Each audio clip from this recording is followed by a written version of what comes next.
I have to say, it is so fun to, oops, do we have volume? Try again. There we go. It's so fun to ding that bell. It makes my day. Anyway, welcome to the Bloomington Rotary Club's weekly celebration of service. My name is Tracy Ivanovich, and I'm honored to serve as your president. Today, I would ask that everybody stand and do the Pledge of Allegiance in honor of Pearl Harbor Day on Saturday. I pledge allegiance to the flag of the United States of America and to the republic for which it stands, one nation, under God, indivisible, with liberty and justice for all. All right, thank you. So a little bit of a different twist on the thought for the day. I was reading, thanks to Glenda Murray, I was reading our club's history, and there was a paragraph that caught my eye that I thought I would share with everyone.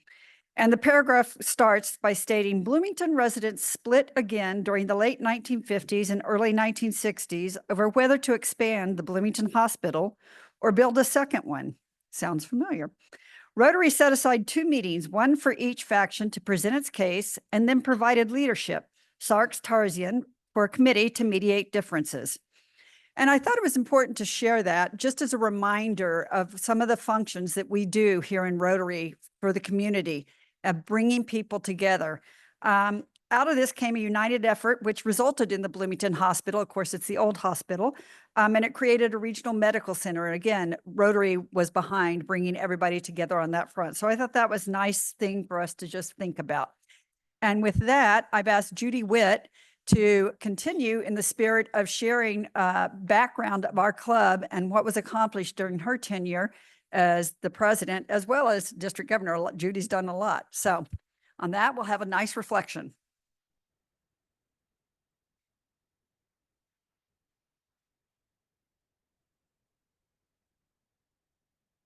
Good afternoon, everyone. Seems a little strange to be standing up here once again after so many years.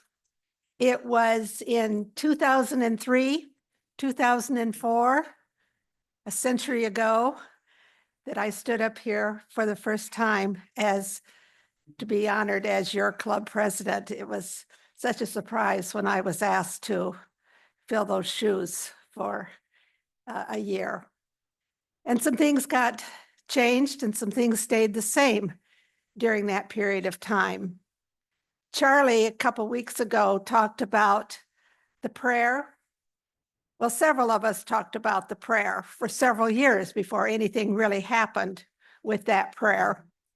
And I said to Charlie when he sat down, I said, you know, I thought it was my year. I thought fingers were pointing my direction for having changed that prayer. And he said, well, maybe they pointed your way, but they also pointed my way as well. So it was several years that we went through and to change that prayer to what we'd call today a reflection, which really in many ways offered us a greater opportunity to hear more messages and from different authors than we had heard in the past. The other thing that happened that year, after some discussion, was, well, let me back up just a minute and say I had made a trip with Jenny Rose, who some of you will remember as having been our secretary for a long period of time. But Jenny and I decided to take a trip to England together, and we happened to stay right across the street from Buckingham Palace in a very sweet little hotel for a few days while we were there.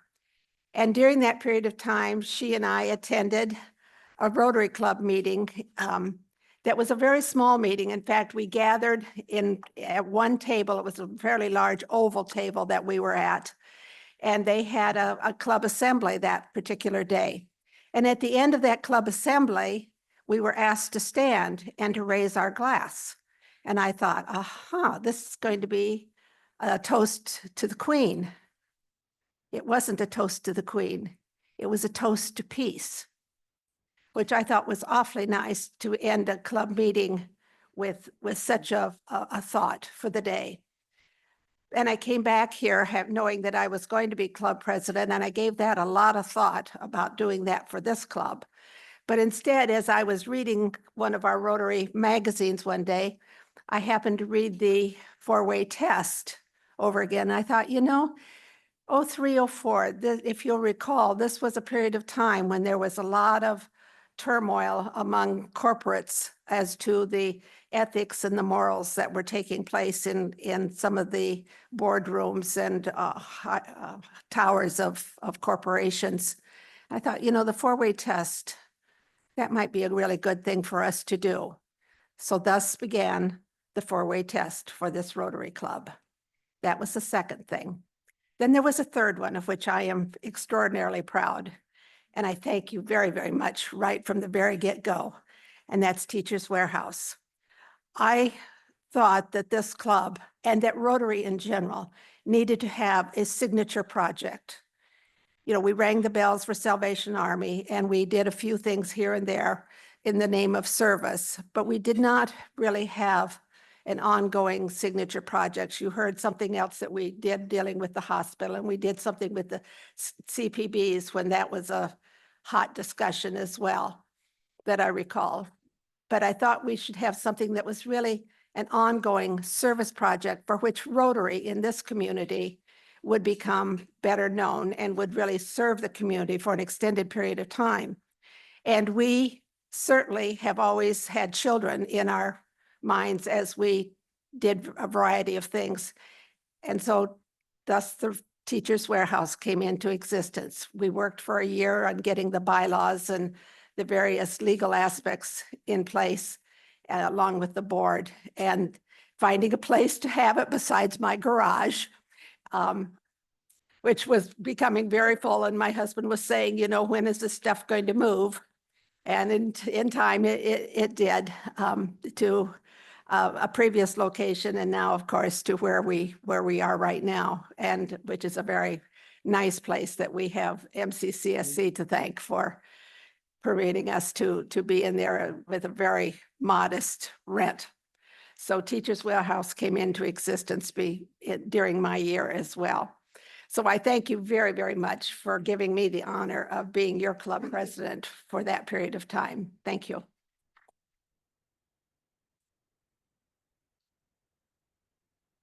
Thank you, Judy. And now I'll ask, while John's coming up to introduce our guests, I'll just share with you, Judy, that the PCBs, I remember doing my college master's paper on that. So that was quite the topic.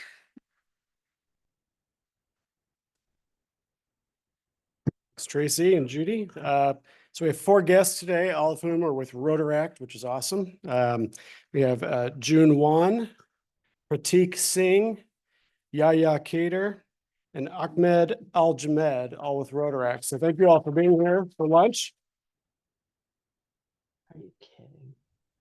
I'll also ask, I think I see Lori Garrity online, unless Joy is managing today, but I'll ask if there are any guests online as well. Lori, are you? No guest today. Awesome. Thank you. Good afternoon. All right. On the birthday front, there's no birthdays this week, but we have quite a few anniversaries. Jim Harvey at 18 years, Kay Leach at 36 years, Jeff Richardson, 3 years, Scott Walters, 36 years, Spud Washington, 2 years, and Steve Wicks, 2 years. So happy anniversary to all of our Rotarians.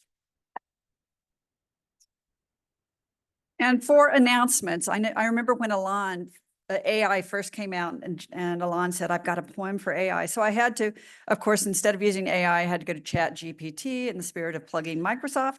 But let me just say, we have a little poem for our holiday party, Rotary Holiday Cheer. In the season of joy and light, we gather to celebrate the night. Rotarians plus one, come all, to our grand holiday ball. With laughter, love, and festive cheer, let's end this wonderful year. Raise a glass, share a smile. Join us for a little while. The halls are decked, the lights are bright. We'll listen to music into the night. So mark your calendars, save the date for a holiday party that will be great. Together we'll make memories dear as we spread goodwill and cheer. Rotarians, let's unite for a holiday party, pure delight. Looking forward to seeing you there. The details are to RSVP to Natalie. The tickets are $60 as we partner with the Bloomington North Club. Festive attire. Rumor has it Alon's going to be wearing his beautiful sweater. And the time is 5:30 to 8:30 for a buffet, and it will be a cash bar at the Bloomington Country Club. with a wine auction. So please try to make it. It should be a lot of fun.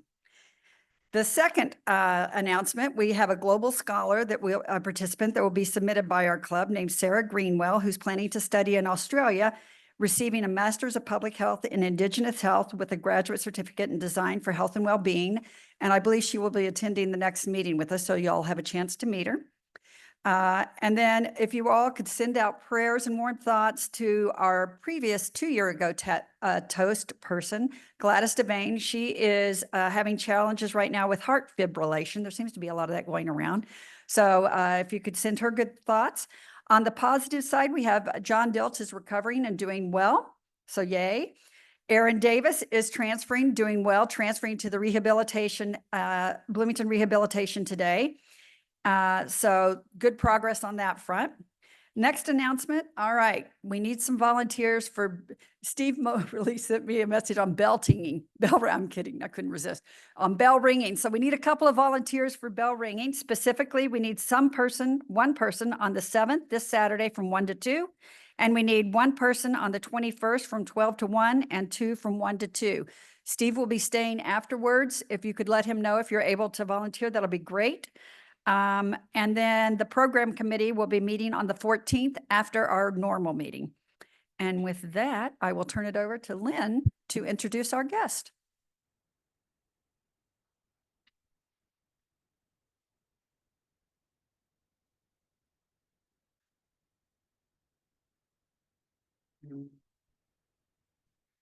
Well, hello, fellow Rotarians. I'm very, very excited about today's speaker, Caroline Dowd Higgins. She's passionate about unlocking the art of the possible in her work with individuals and organizations as a dynamic speaker. You will see she is a dynamic speaker, a certified executive coach, a best-selling author, and sought-after talent development consultant. I just did a quick little Google search. You could learn everything you ever wanted to know about Caroline Dowd Higgins. She's out there. Her new book, best-selling book, Your Career Advantage: Overcome Challenges to Achieve a Rewarding Work Life, is empowering people to enjoy their careers and love their lives. She has a podcast. She's been podcasting for 15 years. She is a certified minority women's business enterprise and accredited by the Better Business Bureau. She has a TEDx Women Talk, which is great. I met Caroline when she was preparing to perform with the Three Divas. We then shared the stage together, performing in the Cardinal Stage production of The Sound of Music. Caroline was the very rotten Baroness, and I was a nun. It's true. So please give a warm Rotary welcome to the wonderful Caroline Dowd Higgins. Thank you, Lynn. It's such a delight to be with you. So as Lynn shared, my name is Caroline Dowd Higgins. What you don't know about me, friends, is that I am a recovering workaholic. And I will be working the room. I'm not a podium girl, but I love to be out and amongst you. First, I want to tell you a little bit about my background. Lynn alluded to my performing, and I started my career as an opera singer. I'm from New York City, and I was raised in New Jersey, and I came to Bloomington many moons ago, and I earned an undergrad and a master's degree in our very own Jacobs School of Music. And I fought the good fight for 10 years, feast or famine existence of a starving artist. The feasts were glorious. The famines, not so much, but that's what we do in the world of the performing arts. And then I had an epiphany and a realization, and I decided to pivot. So singing is still something that I do with great joy at a very high level. It is my avocation, but it is no longer my vocation. And I found a great passion in helping people navigate their careers. And I found my way to Indiana University and worked in career development.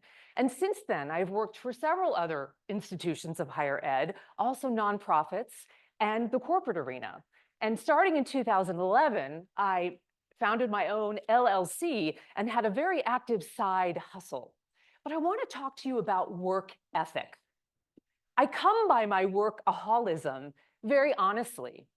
I am the granddaughter of immigrant grandparents who came to this country from Ireland many, many years ago to find the American dream. And they worked tirelessly around the clock to raise my father and make a better life for him. My parents worked around the clock for their 3 children. I am the oldest of 3 siblings, and I was the very first in my family to graduate from college. And I share that with you with great pride because my parents worked around the clock to make that happen. I graduated without debt, and I am deeply grateful for their sacrifices and everything they poured into me and my brother and sister to allow us to have the privilege of being educated. So that work ethic runs deep in me. I'm an overachiever. Anyone in the audience an overachiever?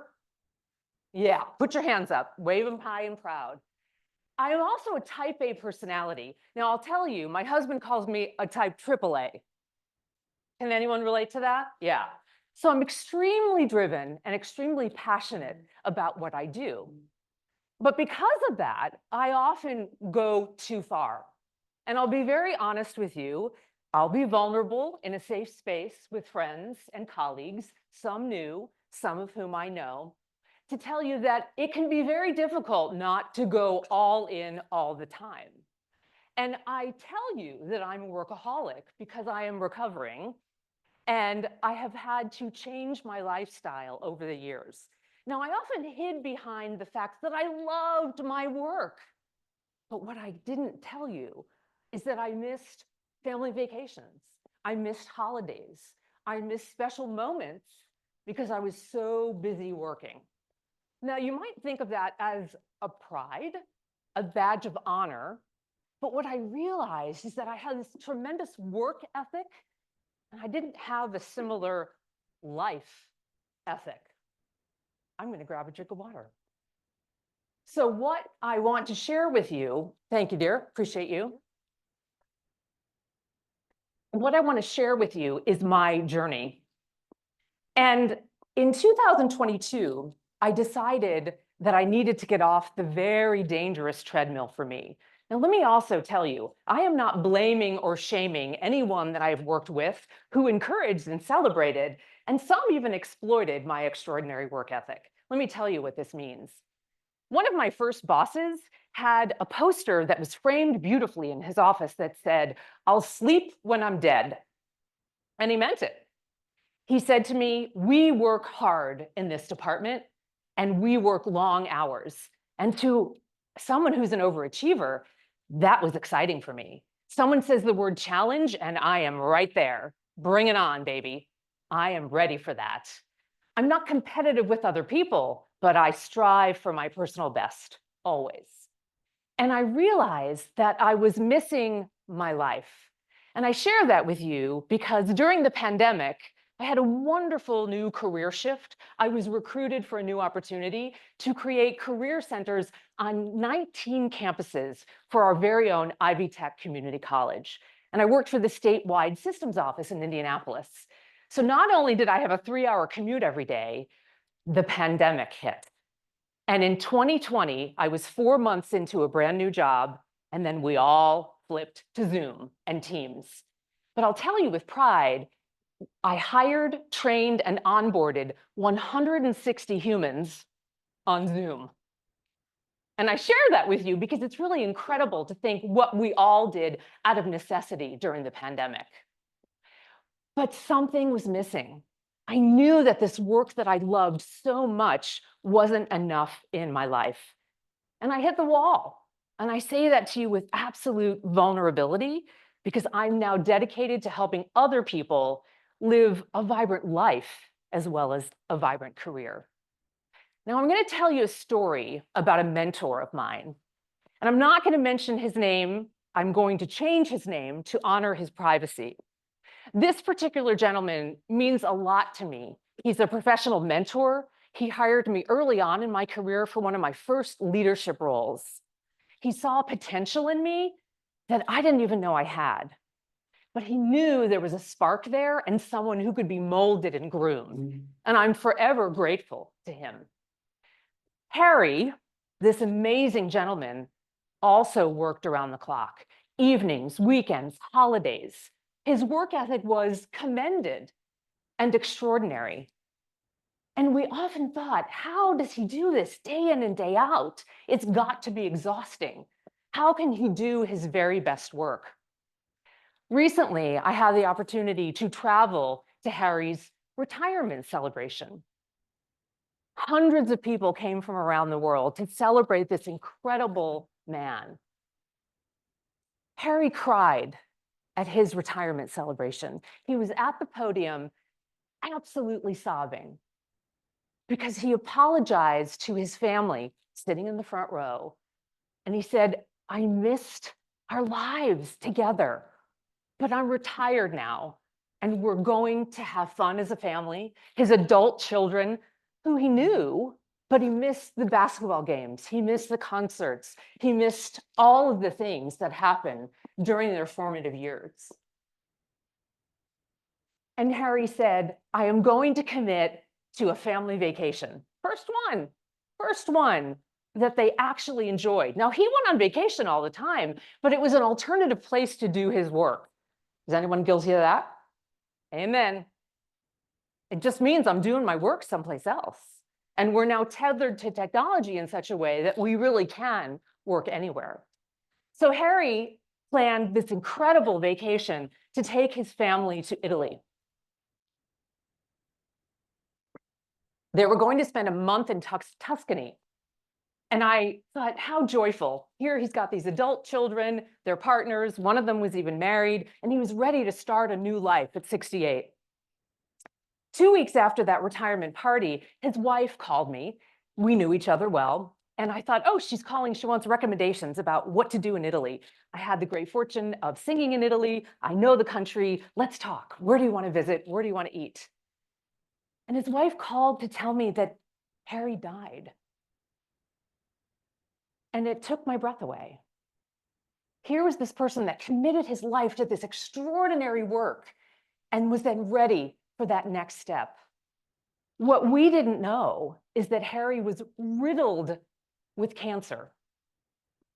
He ignored doctor's appointments, annual checkups, symptoms that had been happening for decades because he was so driven and head down working. Now, I'm not telling you this story to make you feel sad. I'm telling you this story as a cautionary tale to think about the time that you have on this planet. And I want to share something with you. In our American culture and in our Western culture in this part of the world, we often delay what we want to do. There's a concept of, it'll get better when. It'll get better when the little kids are in school. So I have flexibility and I don't have to pay for daycare. It'll get better when those kids graduate from college and we're empty nesters. It'll get better when my mom has her hip surgery and I don't have to drive her everywhere. Love her to pieces, but that's impacting my day-to-day. It'll get better when I earn the promotion or my crummy job changes. There's always something stopping us from thinking, why can't it be better now? So my friends, in 2022, I decided that I was put on this planet, and I say that with humility, to be a catalyst for change. And I have dedicated my career to helping others navigate their careers and their lives. I've actually trademarked a tagline, which is, enjoy your career, love your life. And not a day goes by that I don't think of Harry and the gifts that he gave me professionally, what he taught me in life, and also honoring his memory by living a full life.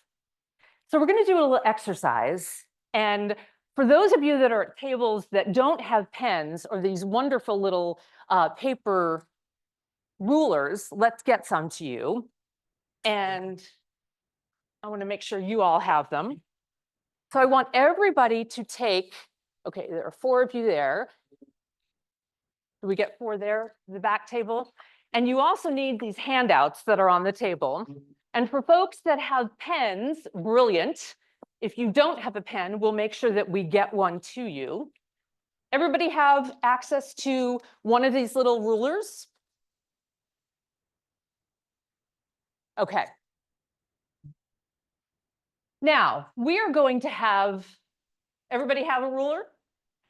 Okay, brilliant. I want you to flip it to the inches side. And my friends on Zoom, I know that you don't have these rulers. I know you have the next exercise that you can participate with us. So you can do an imaginary ruler, or you can draw a line on a paper if you have access to that at home. But I want you to think of those 10 inches. Remember, we're on the inch side, not the centimeter side, as 10 years of your life. And for our hypothetical scenario today, each and every one of us is going to live to at least 100 years of age, and we are going to be happy and healthy and vibrant in our imaginary situation. All of the ailments, all of the aches and pains that you may have. Do you need one, my dear? Okay, we gotcha covered. You're so welcome. So each one of us is going to live to 100 years on this 10-inch piece of paper. What I want you to do first is take your piece of paper and cut it off at your present age. So I'm in my 50s. Gosh, it's hard to say that, but it's true. I'm in my 50s, my 5th decade, and I want you to rip that paper wherever your age is. If you're 40, rip it at the 4 mark. If you're 50, 60, 70, doesn't matter. Wherever you are, rip that piece of paper. And then I want you to take that piece of paper and hold it in your hand for a moment and think about the life that you have lived thus far. Think about the accomplishments. Think about the challenges. Think about what you've done.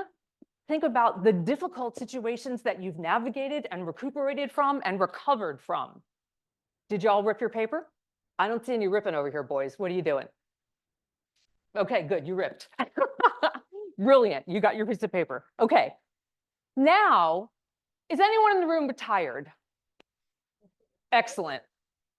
For those of you that are retired, I want you to honor this piece of paper that is in your hand that is the rest of your life between now and 100, and think about what you want to make out of those years.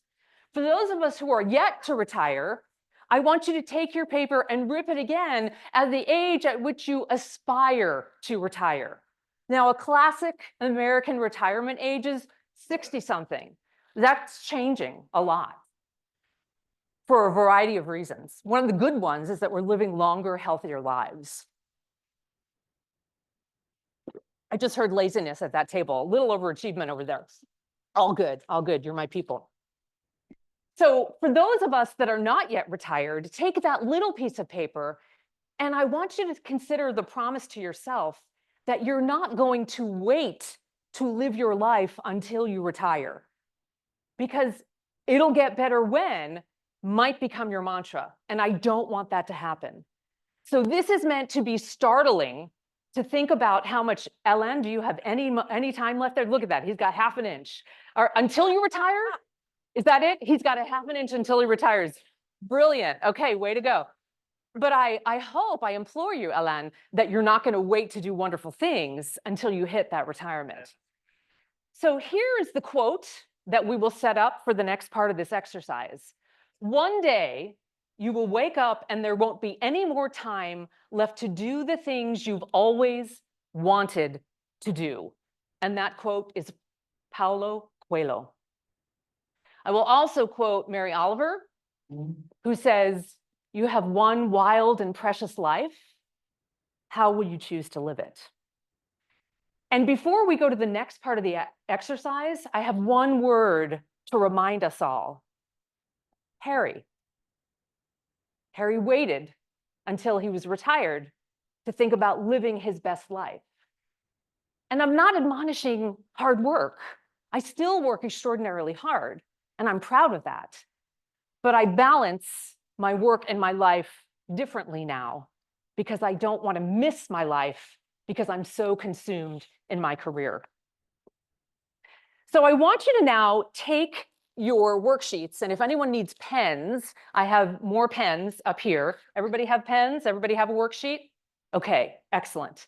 Now, I want to honor intellectual property and a way to credit an amazing woman who has impacted my life. Her name is Sam Horn. And Sam wrote the extraordinary book called Someday is Not a Day of the Week. And I love that title, right? We're often waiting for someday to activate. So I want you to play along with this little exercise. And in quadrant 1, in the upper left-hand corner, let me get my notes. I want you to take your pen and I want you to jot down, what are you doing in your life that you really want to do? Maybe you get up every morning and you do yoga. Maybe you walk your dog. Maybe you have date night with your significant other. You know, we're living in a beautiful community. We've got people from around the country with us on Zoom. You're doing something meaningful that brings you joy. What is that? Jot down a few words in that upper left-hand quadrant. That is to be celebrated.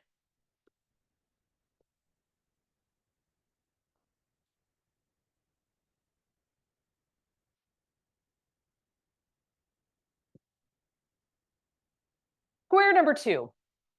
What are you not doing in your life that you would really like to do? Maybe you've got to exercise. You got to figure it out. Maybe you start walking. Maybe you go to the Y. Maybe you join Lynn and I at Pure Barre. Think about what you want to do that you're not. Maybe you're not spending enough time with family. Maybe you really want to travel and meet new people. Put it in that box.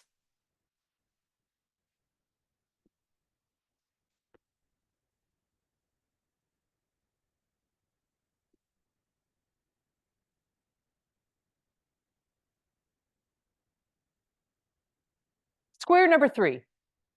What are you doing in your life that you don't want to do? This should be easy. Maybe you're still working 60 hours a week and you're retired. Maybe you're spending too much time on social media or hanging out with people that don't energize you and bring you joy. Maybe you're in a job that you don't love. Maybe there's something in your life that you would like to let go of. And what a beautiful time of year when we enter a brand new calendar year. What do you want to let go of from 2024 that is not serving you well, that you don't want to bring into 2025? Take a moment and jot some things down there.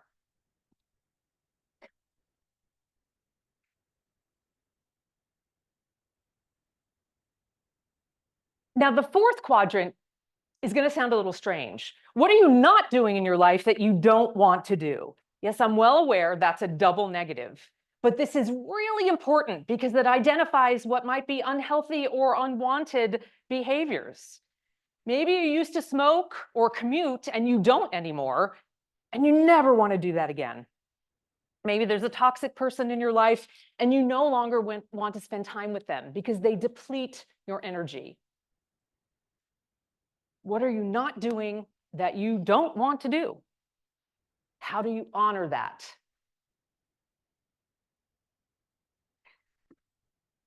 When you're finished, I want you to circle your responses in square 1 and 4. And this is what we call your Bill of Rights. And by that, I mean, they are what's right in your life and possibly your career.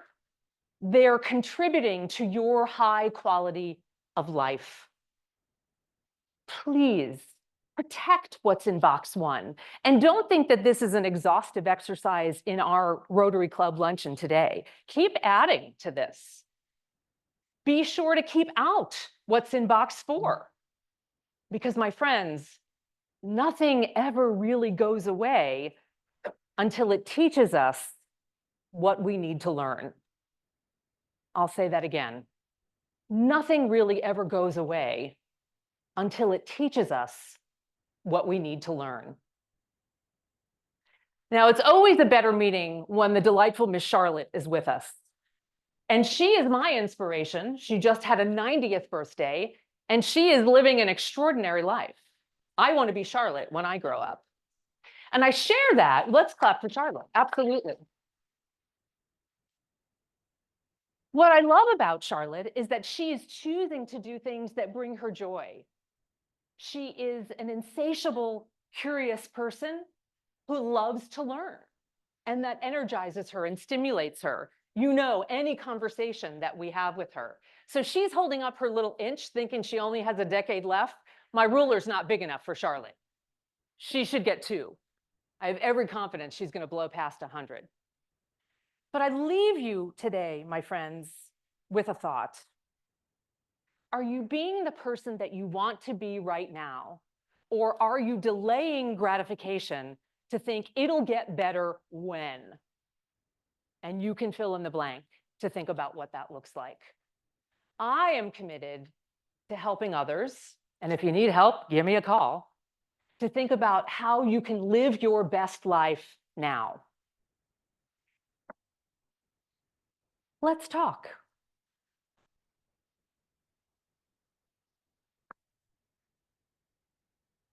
Michael, take it away. Questions?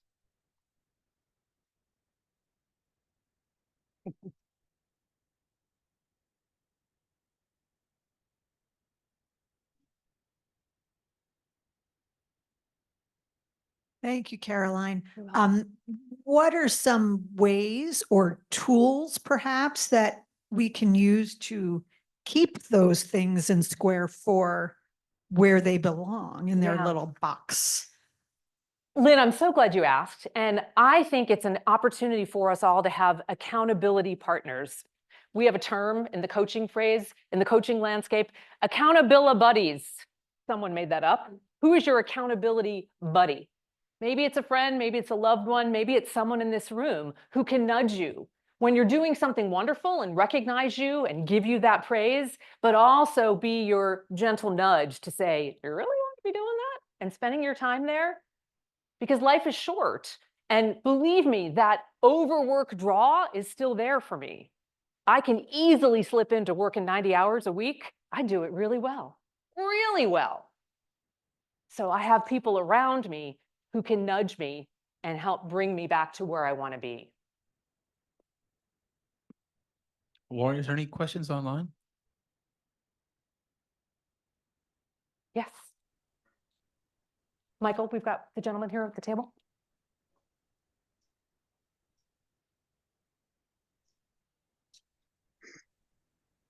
Thank you. So for us students who haven't really began, like entering the workforce and everything, and a lot of times we're told, like, especially early in your career, like that's the time where you really need to like work hard and everything. How can we work hard, but at the same time avoid kind of like you said, building that habit of, Yeah. like you said, like workaholism or like burning out? Thank you. That's such an important question. And let me also dispel any myths that may be coming in your brain. I am an advocate for hard work. I think that's really important. And without being dismissive, I will also say at the early part of my career, you got to do what you got to do. You put in the hours and you have to work your way up and earn that credibility. So there's some time and some skin in the game that you need to put in. However, nobody should be working 90 hours a week. And I'm going to share a little story with you. 90 hours a week all the time.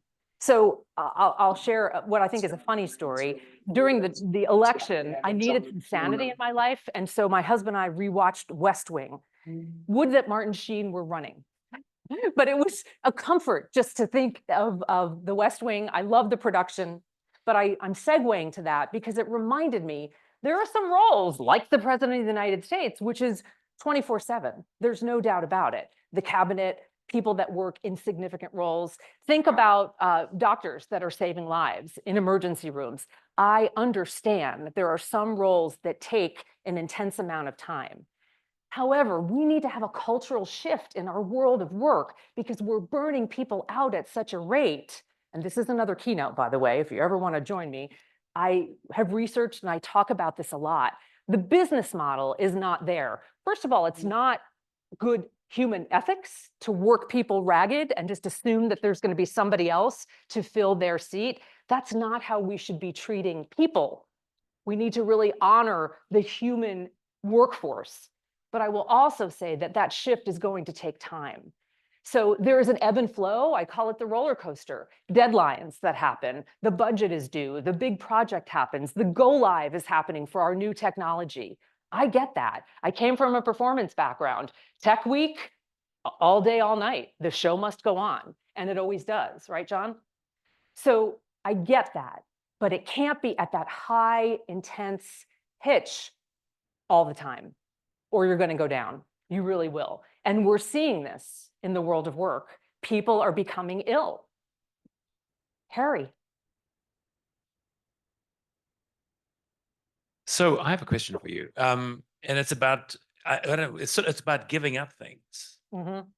It's about learning how to give up, because in the culture and the world that we live in, fear of missing out, Yep. this idea of being successful because you have all these opportunities Mhm. and you've got so many things that you're grabbing a hold of, but not necessarily letting go of. And so I have one rule in my closet. If I buy a new pair of pants, I throw one out. Yeah. But I don't do that with the rest of my life. So what can you do to help Yeah. us with that? Okay, well, I so appreciate that. Part of it is prioritizing. And I will tell you, I loved the work that I did, and I love the work that I do. So I didn't suffer, right? I was working too much and I became debilitated physically and emotionally. And I also realized I wasn't doing as good work that I could because I was so tired. Our brains don't function at 90 hours a week. They really don't. So Ellen, I will tell you, I'm a work in progress, but I'm learning the art of surrender. And as a very intense person that is that AAA personality and that overachiever, I'm learning to be still. It's hard. It's really hard. I'm a sucky meditator. I'm a walking meditator. I walk the dogs and then I think of things, right? And I relax. I'm not a sit in the lotus position for 40 minutes kind of girl. And that's a beautiful thing. It's just not my thing. So I would encourage you to think about surrendering and see what comes. Try little baby steps.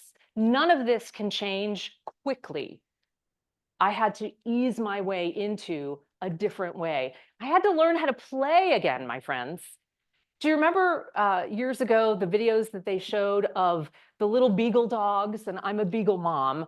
Beagles were often used in animal testing for cosmetics, all kinds of things. It was horrible. Happily, that's not happening much anymore. But there were these beagle rescue videos where they would take these beloved dogs that had lived in a cage in a laboratory for their entire life. This rescue organization came in and they would open the door to the cage.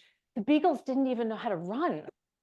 They had to relearn how to play. They did it eventually, but our play muscles atrophy. So I would encourage you in that box number 1, play. Ellen, throw the pair of pants away, put the new ones on and get out there and play, my friend. The whole world is open to you and you do not need to wait that half an inch before you retire. I think We there do is a have- question online. No? We do. Liz Feidel asked, do you work with human resources directors and staff so they can work with the employees they direct better? I do, and thank you for that question. So I'll tell you, one of the things, yes, short answer is yes. One of the things, I go into organizations that invite me in, and we have what we call a needs analysis, and I listen to their problems, I listen to their pain points, and then I propose a way to fix those things. I help make workplaces better. And I will tell you, every employee that I have spoken with in the last 14 months, these are HR professionals, these are leaders of teams, these are people in the trenches, in the rank and file. The number one question is, how do we mitigate burnout? And my friends, that's a real question. But I believe we need to reframe, and the question needs to be, how do we live a life of vitality? If we're living a life of vitality, we're going to be so much better in our jobs. If we're exhausted and burned out and we're just waiting to be replaced by the next person. Now, happily, we live in a community that isn't that cutthroat. I work with a lot of corporate clients, and I'm not vilifying corporate, but the philosophy for decades has been, they leave, we'll hire somebody else. Everybody's expendable. And that's true, but isn't that sad? The loyalty model has changed dramatically, and we need to think about our health and well-being. So to answer your question, yes, I absolutely work with HR folks. I work with leaders. I work with organizations.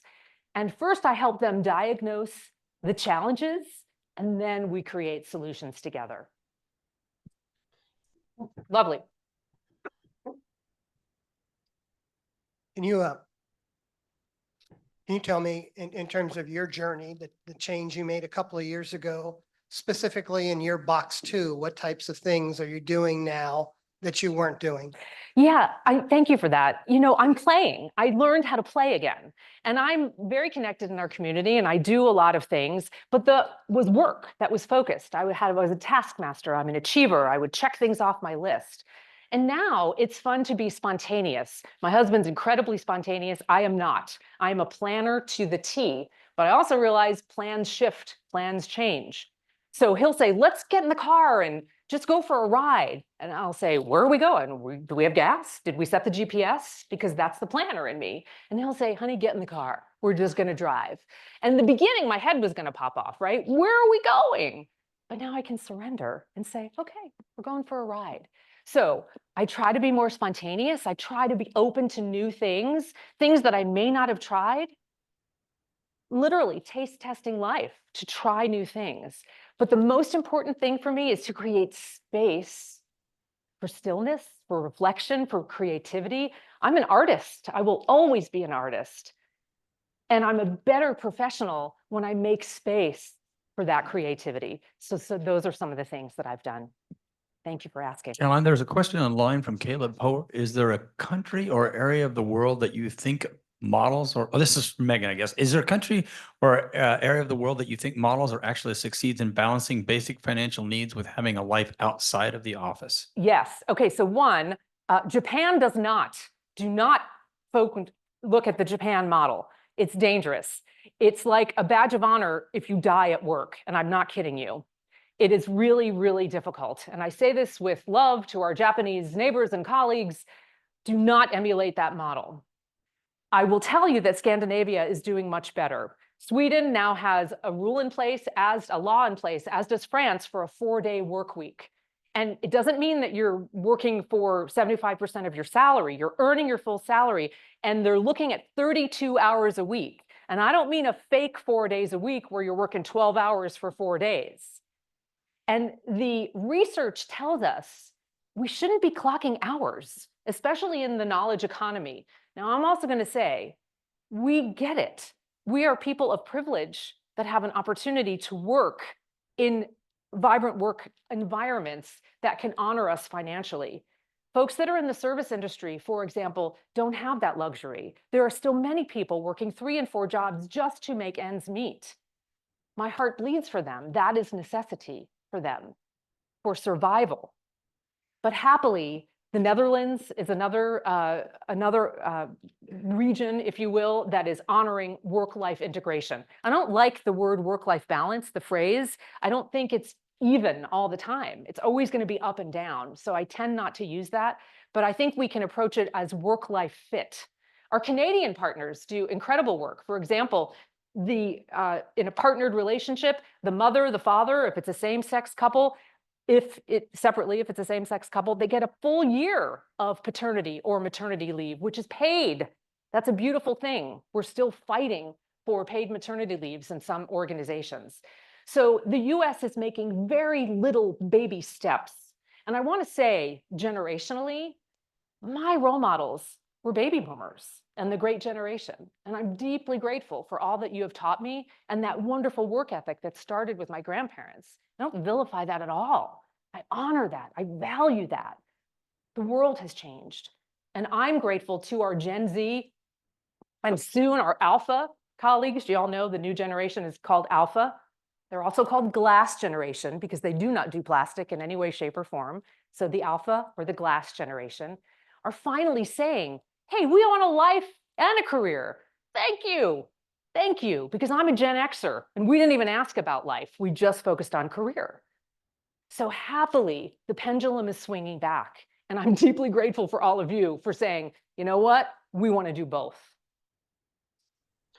Let me jump back to Caleb's question. Yeah. Do you think people seem unable Do you think, do you think people seem unable to fully enjoy their lives because of personal economic demands, say working long hours to meet needs? Are there changes to US work culture you would make if you could wave a wand? Yeah, absolutely. So we're going to rehydrate here.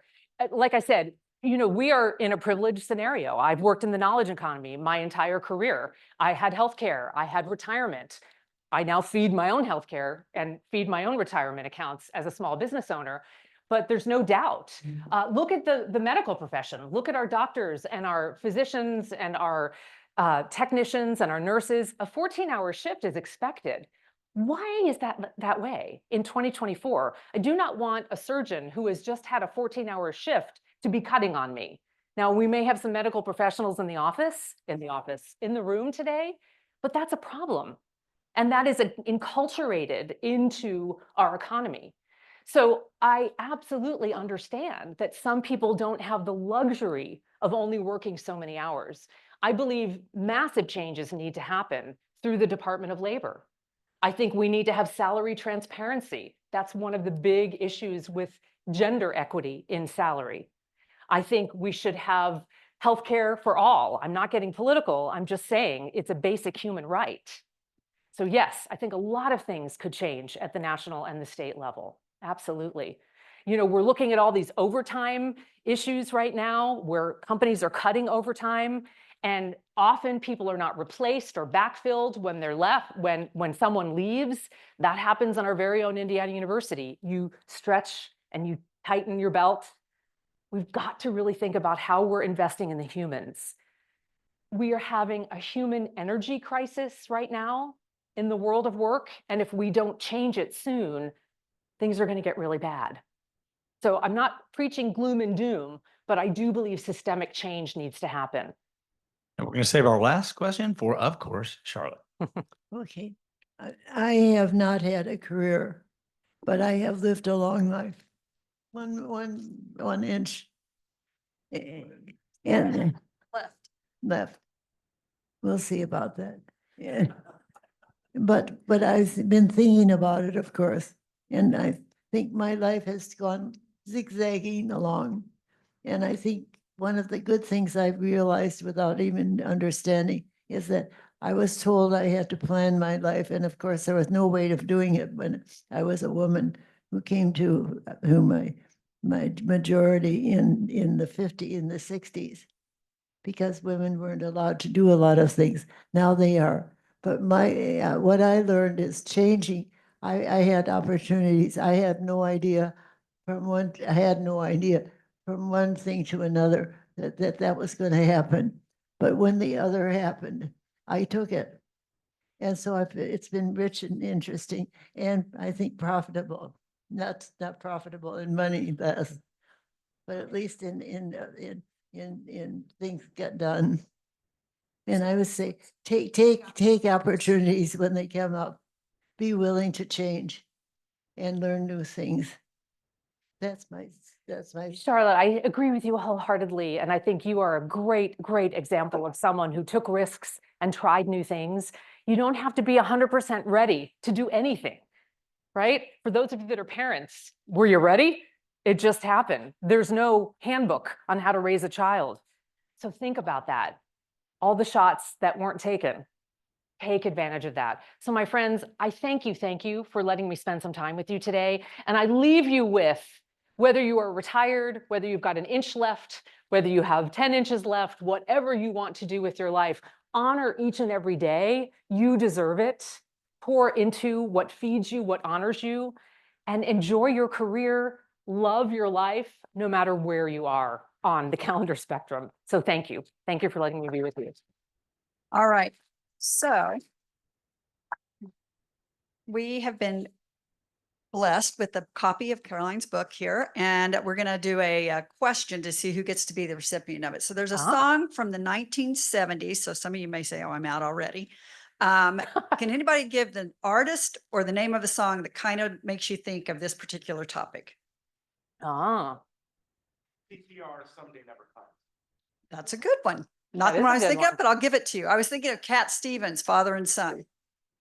Well done. Well done. Chris. All right. Thank you very much. I know, I wondered where he was going with that.